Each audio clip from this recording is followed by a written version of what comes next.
With just a few hours to spare, the Finance Ministry and the Israeli Public Broadcasting Corporation have finally officially signed a deal to make sure that the 2019 Eurovision Song Contest does indeed happen in Israel.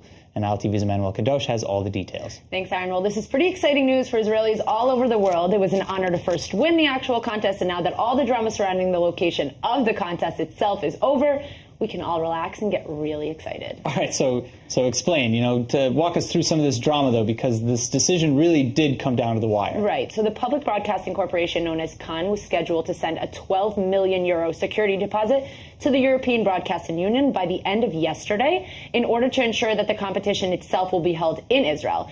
And now, after a literal marathon of negotiations, Kan and the Finance Ministry have officially agreed to a deal. The broadcaster will take out a loan to cover the deposit, and the government, in turn, vowed to help fund the overall Eurovision production. Okay, now what if, for any reason, the deposit is forfeited? What happens then? Aaron, what are you trying to get at here? Thankfully, this isn't likely to happen. Kan officials came out with a statement yesterday saying, quote, the IPBC believes that the government of Israel will do everything in its capabilities to ensure a worthy and respectful Eurovision and to stand by its commitments.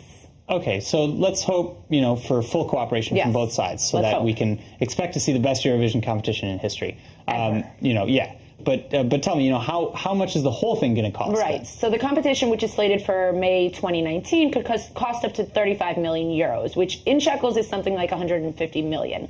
But it's been reported that Cannes' budget for all of 2018 stands at 747 million shekels. And that's why earlier in the year, Cannes was granted a 2-week extension on the deposit in order to get all the funds together, blaming the government for its inability to pay. At one point, even the mayor of Tel Aviv, Ran Hualdi, said that the Tel Aviv municipality would absorb the cost of the venue, which is the central cost of the event. Again, thankfully, it's all being worked out. Yeah, no, that makes sense. I can see how Huldai is ready to take things into his own hands, especially after what he saw happen with, the famous soccer player Lionel Messi. Right. Huldai even actually once said, quote, once again, there is no responsible adult. Just as they drove Messi out of Israel, now they're driving away the Eurovision Song Contest. Right. Which isn't far off. We've made some mistakes in the past when it comes to international events occurring here in Israel. And I think we all, have to stay calm and appreciate the fact that this is happening here at all. Exactly, yeah. Now, speaking of Huldai, what about the host city? Has that been worked out?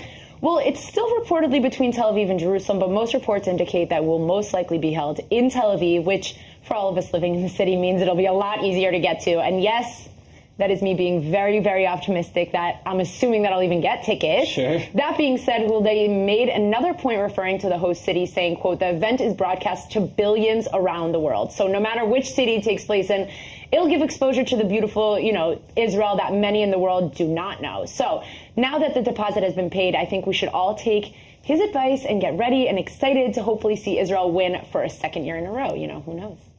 Honestly, yeah. Of course, it's anyone's game, and we've seen crazy things happen in the last competition. But anyway, thanks for the update, Emmanuel. Thank you.